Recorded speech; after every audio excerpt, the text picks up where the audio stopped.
किसी ने सच कहा है, सीधे इंसान को कभी परेशान नहीं करना चाहिए, क्योंकि सीधे इंसान का जवाब ऊपर वाला टेढ़े तरीके से देता है। यह कहानी दो दोस्त की है। एक बार एक गांव में दो दोस्त रहते थे। दोनों बहुत गरीब थे।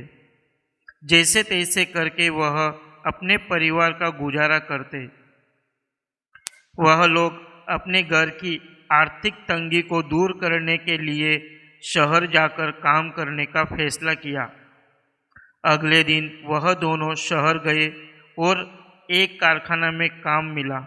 वो दोनों वही काम करने लगे और उन लोगों का गांव शहर से ज़्यादा दूर भी नहीं था। इसलिए वह दोनों रोज काम करते और शाम को घर वापस आ जाते। एक दिन काम ज़्यादा होने के कारण काम करते करते रात हो गई थी। वो दोनों जल्दी जल्दी काम खत्म करके घर आने लगे और घर जल्दी जाने के लिए दूसरे दोस्त को एक रास्ता, छोटा सा रास्ता था, वो पता था। वो दोनों उसी छोटे रास्ते से जाने लगे, लेकिन अंधेरे के वजह से उन्हें सही से रास्ता समझ नहीं आ रहा था। और तब अचानक वो लोग एक गड्ढे में गिर गए। उस गड्ढे में पहले दोस्त को एक चमक दिखाई दी।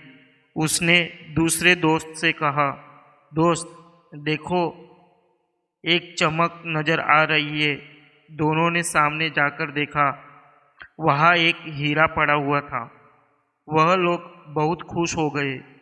पहले दोस्त ने कहा कि हम लोग इसे बेचकर समान समान पैसे ले लेंगे और अपनी गरीब दूर कर देंगे। वो दोनों गड्ढे से बाहर आए और घर की ओर जाने लगे। जो दूसरा दोस्त था, उसके मन में लालच आ गई। वह अकेला ही इसे हीरे को हड़पना चाहता था। इसलिए रास्ते में उसने पहले दोस्त से मारपीट करके उससे वह हीरा छीन लिया। पहला दोस्त कुछ नहीं कर पाया, क्योंकि वह शारीरिक रूप से कमज़ोर था और दूसरा दोस्त हट्टा कट्टा था।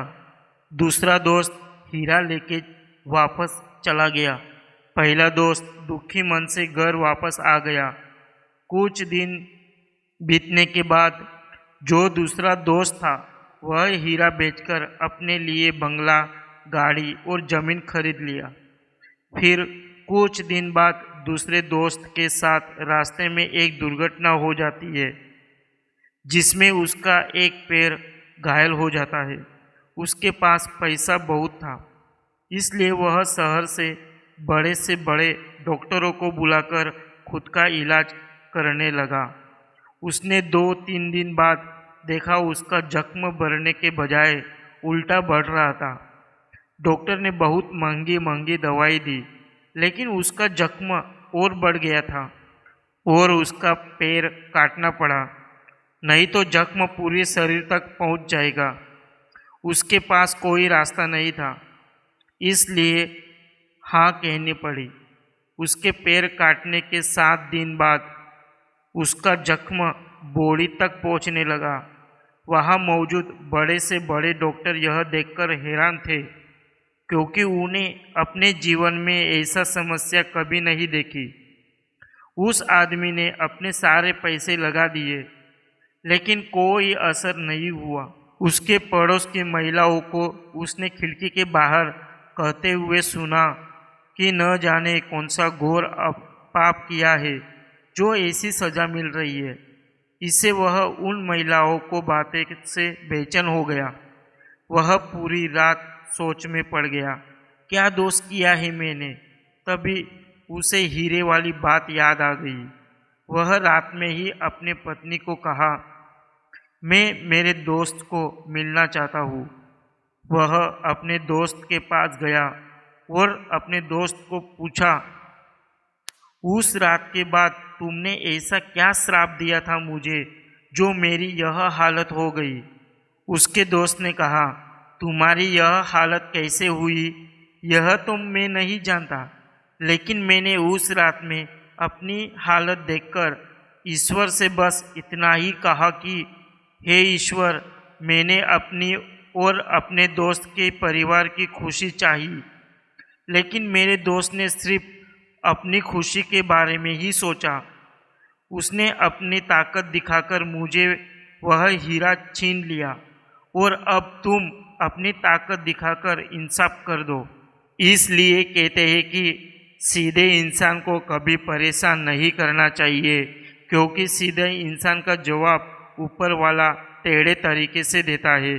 तो हमें इस कहानी से सीख मिलती है, कभी किसी का हक ना छीने, किसी को कमज़ोर समझकर उस पर अत्याचार न करे, क्योंकि भले ही वह कमज़ोर हो, लेकिन अगर उसने ईश्वर से सहायता मांगी और ईश्वर उसके साथ हो गए तो उसकी जीत और बुरे कर्म करने वाले की हार निश्चित हो जाती है।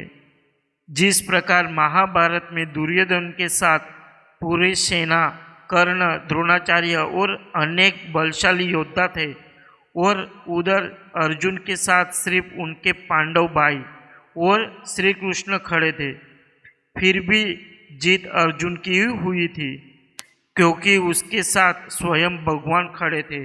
इसलिए दोस्त, किसी का हक छीनकर उसकी हाय न ले। दोस्तों, यह कहानी आपको पसंद आई होगी तो वीडियो को लाइक कर देना, और चैनल को सब्सक्राइब नहीं किया होगा तो सब्सक्राइब कर देना। हम ऐसे ही मोटिवेशनल कहानियाँ लाते रहेंगे। और हाँ दोस्तों, आपको किस टाइप की कहानी पसंद है वो कमेंट करके ज़रूर बताना। तो मिलते हैं अगले कहानी के साथ।